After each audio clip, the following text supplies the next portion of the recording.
नमस्कार मु संतोष साउ फार्म एंड फार्मिंग को आपण मानक स्वागत करुच्ची।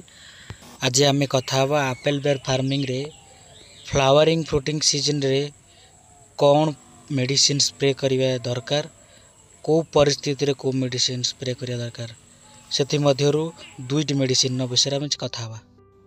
प्रथमटी होची साफ, जोटा कि आम फंगिसाइड भाव में व्यवहार करवा, जे कि फल सुखी जिबा बा कला पड़ जा, हलदिया पड़ जा, आउ फूल झड़ी जा, ये काम करिवो।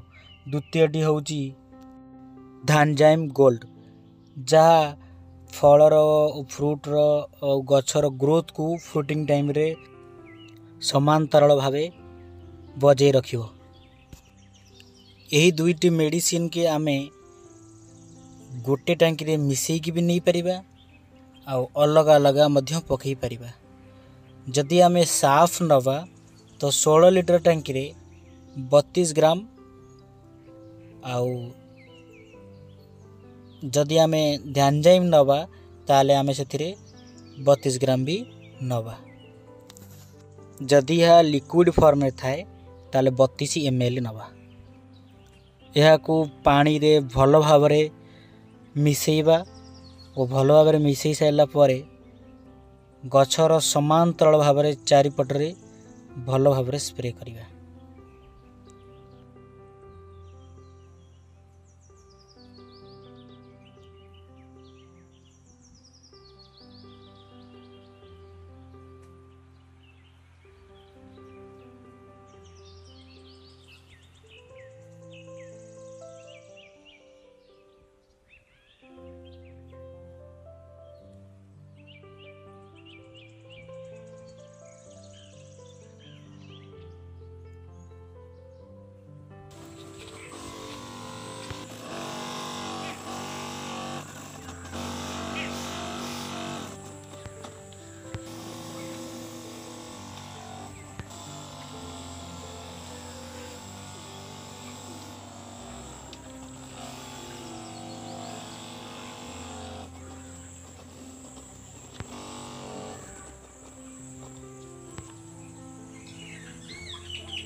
आपण मानक ये फ्लावरिंग केमती लगुच मतामत देवा भूलिए ना।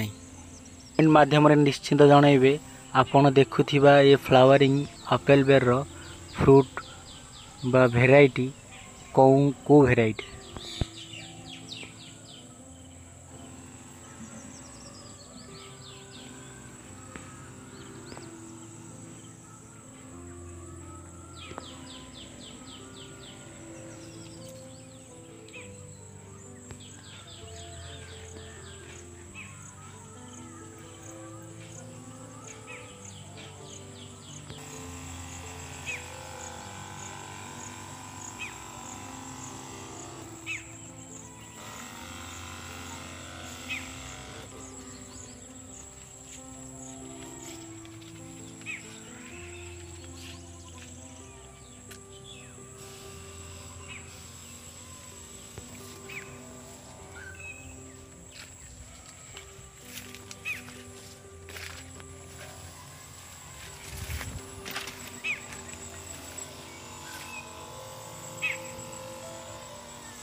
आम सहित जोड़ी रहा चाहूले आम फेसबुक पेज को लाइक करंतु, इंस्टाग्राम को फॉलो करंतु और आम यूट्यूब चैनल को सब्सक्राइब करंतु, लाइक करंतु, कमेंट करंतु। आपण को मतामत देवाई केबे भूलिबे नहीं।